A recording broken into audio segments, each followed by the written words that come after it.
Welcome everyone to a fun game between Storm Runner as the Dark Elves against Funky Juice as the Lizardmen.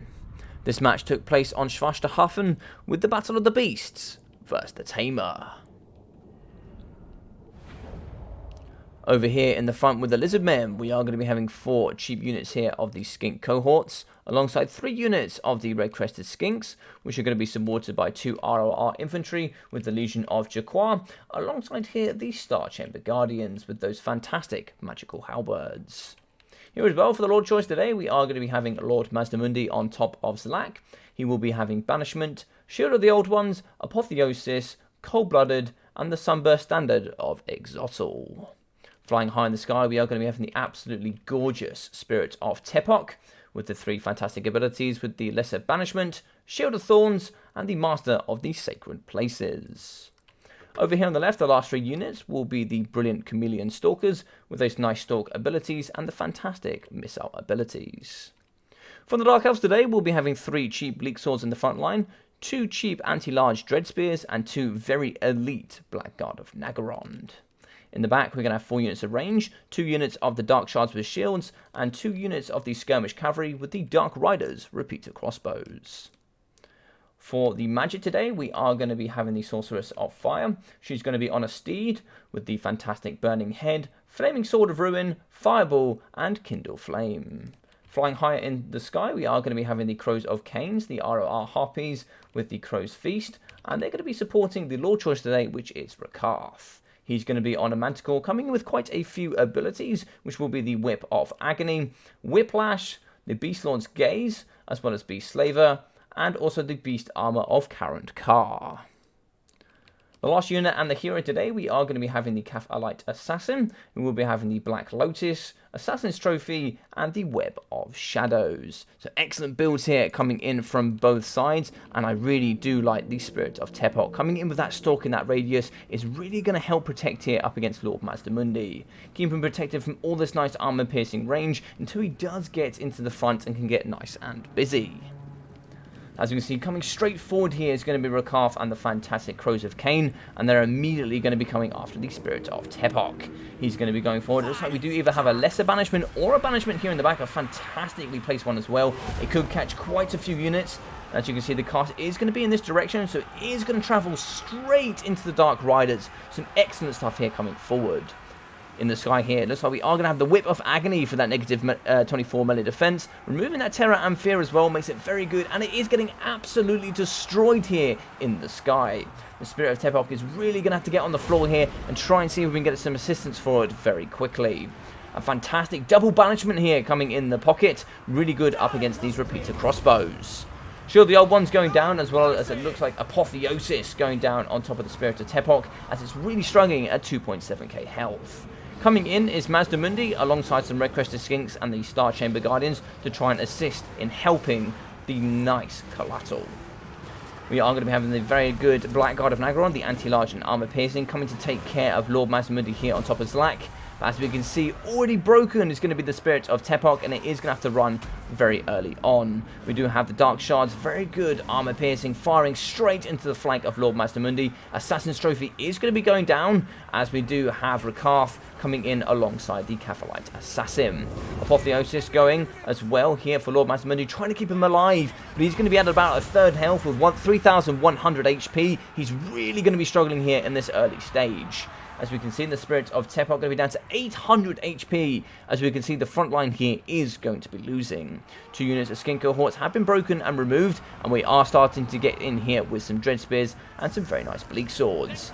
Eventually in is going to be the Chameleon Stalkers. They've had some very nice exploding missile abilities here, firing straight into the front line, even breaking a unit of Bleak Swords, but flying high in the sky here is going to be the Coatl at 126 health left. It's going to be down to 14 health. Is it going to go? It goes down! Fantastic stuff here coming out of Rakarth. So the Web of Shadows coming down to slow with Lord of Mazdamundi. He's going to be at 2,600 HP. Burning Head here going straight against the Red-Crested Skinks and also the Star Chamber Guardians. 1 unit of Blackguard and Naggarond going to be fighting up against all 3 of these units. We're also going to be having the Assassin and Rakarth here fighting up against Lord Mazdamundi. 1,800 health left for him. He's really going to be struggling and could really do with the Star Chamber Guardians aiding. Over here for the rest of the battlefield, looks like we are going to be breaking a lot of the infantry here using the Chameleon Stalkers, but the Shield of the Old Ones is going to be popped here to really try and aid with that leadership and damage resistance, but it looks like Mazdamundi is going to break at 800 health. You're also going to be having the fantastic Assassin's Trophy going down on him to try and remove that melee attack and melee defense. 300 HP, he has been broken, and he is going to be moving off the battlefield, but he really must be supported in leaving. We do actually have the Crows of Cain moving forward here, trying to do some good damage up against the Chameleon Stalkers. Very good unit here, already coming with 20 kills and 38. Star Chamber Guardians up to 35 kills, doing very good here in the pocket, up against the elite Blackguard of Nagarond. Big shots here on Lord Mazda, down to 45 health. Can he be supported here by the Red-Crested Skinks is the question. The Catapult Assassin only has 70 range, but he certainly has a massive 800 poison missile strength. So if he does hit, he can certainly roll a very nice big high hit. Flying high in the sky with that terror is going to be Rakarth. What can he do here to try and aid the removal of these Lizardmen? Balance power is hugely in the favour of the Dark Elves, but he has that mobility here, which he is available to get rid of all of these entities. And we do have the Star Gamers. They don't have immune to psychology, so having him swooping in as well could really aid. Looks like Mazdamundi is going to get an Apotheosis off. Fantastic stuff. Cold-blooded as well, giving him 549 HP. But in comes Rakarth. He's going to be fighting with Whiplash and the Beast Slaver, giving the anti-large and armor piercing. Going to be going down to 65 health here for Lord Mazdamundi. Negative 113 leadership. He is going to go down. Fantastic stuff here coming out of Rakarth, as we do see Lord Mazdamundi leaving the battlefield. Excellent game here coming from both players, and really well played to Storm Runner. Funky Juice had an excellent game, 1,656 here for Lord Mazdamundi, 90, 140, 170 and 100 here for the Skink cohorts, with 289, 314 and 614 here for the Red-Crested Skinks. 1,067, 503 and 438 for the Chameleon Stalkers, with the nice ROR Legion of Jaquar getting 600, the Star Chamber Guardians at 550 and 500 here for the Spirits of Tepok. Really well played to Storm Runner here, with Rakarth getting 3,000 damage value. Excellent stuff from him with all those fantastic abilities. 804 damage value for the Sorceress, as well as 1,170 here for the Catapult Assassin. 128, 455 with 275 for the Bleak Swords, 401 and 405 here for the Dread Spears, with a nice, very elite Blackguard of Nagarond coming in at 844 and 953. 865 and 756 here for the armor-piercing Dark Shards, with 160 and 140 here for the Dark Riders Repeater Crossbows. The last unit here with the RLR, the Crows of Cain, coming in at 540 damage value, and an excellent build here coming in from Storm Runner. I hope you guys enjoyed this game. If you did, please smash that like button. It would really help here on the channel. Drop a comment down below about what you thought about the battle, and if you are brand new here, also maybe think about subscribing. If you are new, check out that description, check out my Discord as well, which you will find down there. You can join all of the other awesome people here in my community. You'll be able to see all of the single player, multiplayer, and all of the tournaments and other content coming forward here on the channel.